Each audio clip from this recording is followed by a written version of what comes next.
আসসালামু আলাইকুম রহমতুল্লাহি ওয়া বারাকাতুহু। হিন্দু ভাই বোনদের প্রতি আদাব, অন্য জাতির প্রতি আন্তরিক ধন্যবাদ। আমি আজকে আপনাদের মাঝে আরেকটা উপদেশ নিয়ে আসছি। সেই উপদেশের মাধ্যমে দুইটা প্রশ্ন, সেই প্রশ্নগুলো আমি ইনশাআল্লাহ উত্তর দিবার জন্য আপনাদের কাছে মাঝে চেষ্টা করব। সেই উত্তরটা হচ্ছে আমি দিয়ে দিতেছি সবার ক্ষেত্রে, যেহেতু আজকাল মানুষে এগুলা জানে না।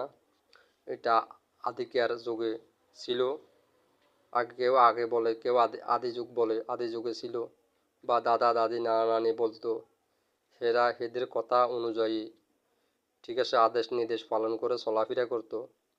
ঠিক আছে, সেটা হচ্ছে আজকে আমি যে প্রশ্ন দুটা বলবো, সেই প্রশ্নর কথা হচ্ছে যে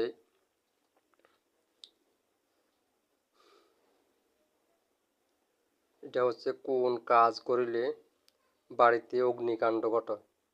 আমার প্রথম প্রশ্নের উত্তরটা হচ্ছে কোন কাজ করিলে বাড়িতে অগ্নিকাণ্ড ঘটে।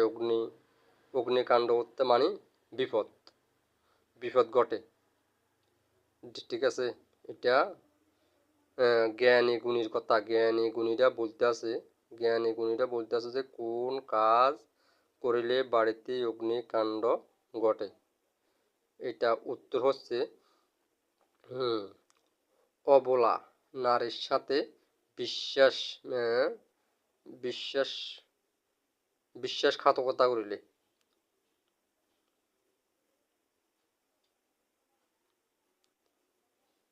ঠিক আছে, এখানে বলা হচ্ছে যে অবলা মানে সরল, সোজা, সহজ।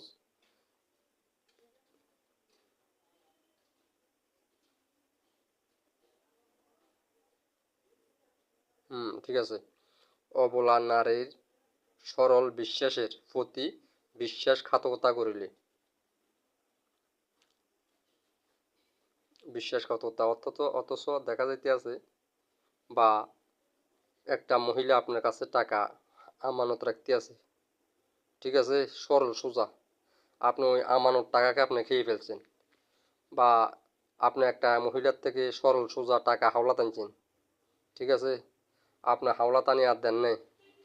অবলা মানে সরল মেয়েকে বিশ্বাস দিয়েছেন যে আপনি আবিয়তা মেয়েকে আপনি বলছেন যে আমি তোমাকে বিয়ে করব। বিয়ে করার কথা বলে ওনার সাথে আপনি অবৈধ কাজ করে ফেলছেন, বিয়ে করতেছেন না। ঠিক আছে, তাহলে আপনার বিভিন্ন ধরনের বিপদ আসতে পারে। এমন কিছু বিপদের মাধ্যমে মানুষের যে